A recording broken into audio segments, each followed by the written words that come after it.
በጣም ብዙ ነገሮችን እየሞከርን አልሳካ ሲል እግዚአብሔር ደግሞ ቸር ስለሆነ በአንድም በሌላም መንገድ እኛኑ ለማስተካከል ወደኛው ችግሮች እንዲመጡ ያደርጋቸዋል። እንደ ማህበር ይላክብናል፣ እንደ ሀገር ይላክብናል፣ እንደየግላችን ይላክብናል፣ እንደየቤተሰብ ይላክብናል።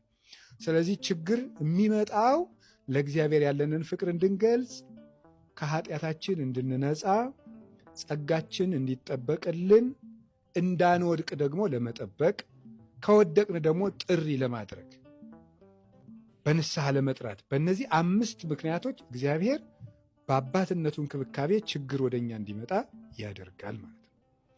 ለምሳሌ አንድ ነገር ልንገራችሁ። አባ ጊዮርጊስ ዘጋስጫ ትምህርት እምቢ ባይለው ኑሮ የድንግል ማርያም ፍቅር ይህን ያህል ይጸናለት ነበር? አይጸናለትም። ትምህርት እምቢ ብሎት እመቤታችን በምልጃዋ እውቀት ስትገልጽለት የእመቤታችን ፍቅር በዚያው በስቶለት ቀረ ማለት ነው። ስለዚህ አንዳንድ ጊዜ የምንፈልጋቸውን ነገሮች እግዚአብሔር ያስረዝማቸዋል፣ ጊዜያቸውን ያርቃቸዋል፣ ሳናገኛቸው እንድንቆይ ያደርጋል። አንዳንድ ጊዜ እጃችን ላይ ያለውን ነገር ይወስደዋል። ምክንያቱም ያለን ነገር ወደ እግዚአብሔር ለመቅረብ እንቅፋት የሚሆንብን ከሆነ እሱን ይወስደዋል። ለምሳሌ በዘመድ መከበባችን እግዚአብሔርን እንዳናስታውስ ካደረገን ብቻችን ያደርገናል። ሀብታም መሆናችን ወደ እግዚአብሔር እንዳንቀርብ ካደረገን